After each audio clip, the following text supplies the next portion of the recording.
Let's see this question.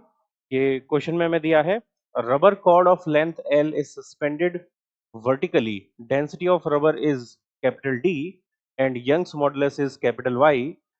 If the cord extends by length, ये small l है, small l लेते हैं, under its own weight, then small l का यानी extension का relation हमें कैपिटल L यानी लेंथ, डेंसिटी, G और Y के टर्म्स में लिखना है। ठीक है, एनालाइज करते हैं इसे। तो ये टॉपिक है, कंसेप्ट है यंग्स मॉडुलस का।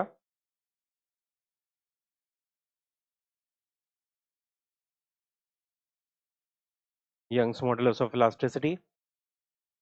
ऑलराइट, तो यहाँ पर ये रॉड है, हैंग कर रही है, खुद के वेट की वजह से इसमें एक्सटेंशन आ रहा है, तो नेट एक्सटेंशन हमें निकालना है यहाँ पे। तो इसका एक डिफरेंशियल सेक्शन ले लेते हैं।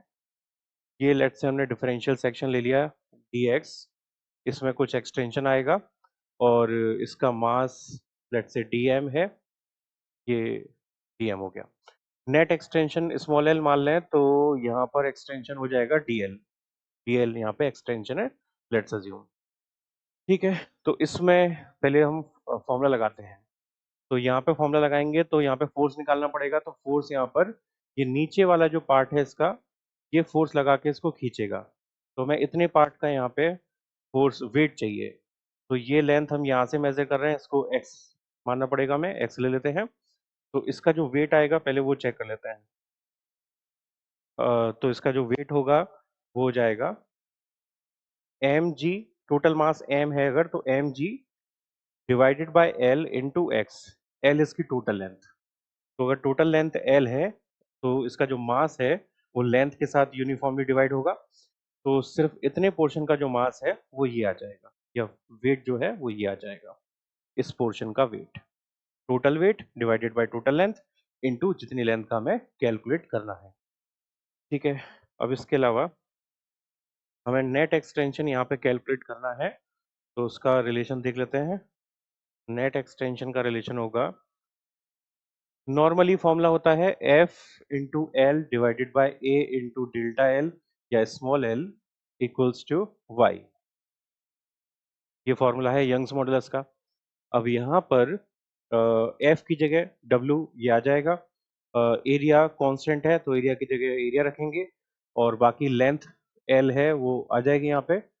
अब लेंथ यहाँ पे लेकिन जो डिफरेंशियल सेक्शन लिया है उसकी लेनी पड़ेगी हमें, तो F की जगह हम लगाएंगे W जो है mg(x) डिवाइडेड बाय L, ये आ जाएगा। dx सेक्शन के लिए लिख रहे हैं इसे, लेंथ dx सेक्शन की dx है तो ये लेंथ आ जाएगी। एरिया कांस्टेंट है थ्रू आउट द रॉड तो एरिया A रहेगा, और एक्सटेंशन यहाँ पे हमने dl अज्यूम किया है, तो L की जगह यहाँ पे dl ये एक्सटेंशन मान लिया। यंग्स मॉडुलस तो कांस्टेंट है ही, इसको y ले लिया। ठीक है, इस पार्ट को इधर लेके आते हैं, तो ये हो जाएगा। और इसके अलावा m को डेंसिटी के टर्म्स में लिख देते हैं, क्योंकि ऑप्शन में डेंसिटी के टर्म में दिया हुआ है। तो मास को हम डेंसिटी के टर्म में लिखेंगे, तो मास इक्वल्स टू होता है डेंसिटी इंटू वॉल्यूम, तो डेंसिटी इंटू वॉल्यूम। अब रॉड का वॉल्यूम हम लिख सकते हैं एरिया इंटू लेंथ, तो ये हो जाएगा area A into length L, ये मास हो गया, into G into x into D X equals to AL y DL। Correct, तो ए और एल यहाँ से कैंसिल आउट हो गया। बाकी जो बचा इसका हम कर देते हैं अब इंटीग्रेशन। ये इंटीग्रेशन, तो x यानी लेंथ का इंटीग्रेशन होगा जीरो से लेके टोटल लेंथ तक, यानी जीरो से कैपिटल एल तक, और dl यानी टोटल एक्सटेंशन जीरो से लेके स्मॉल एल तक, इसकी लिमिट आएगी। बाकी d कांस्टेंट है, g कांस्टेंट है, y कांस्टेंट है, तो उनको हाथ नहीं लगाना, वो एज इट इज रहेंगे। तो d एज इट इज रहेगा, g एज इट इज रहेगा। इसका integration x square by to, limit लगाएंगे तो एल स्क्वायर बाई टू हो जाएगा, तो ये L square by two equals to ये y, और यहाँ पर इसका इंटीग्रेशन l आ जाएगा, लिमिट लगा के स्मॉल l, और हमें यहाँ से स्मॉल l ही निकालना था, तो स्मॉल l की वैल्यू यहाँ से आ जाएगी, small l equals to D G L square divided by two Y. ये स्मॉल l हो गया, D G L square divided by two Y. तो D G L square divided by 2y, ये ऑप्शन बी से यहाँ पे match कर रहा है, यानी ऑप्शन बी करेक्ट है।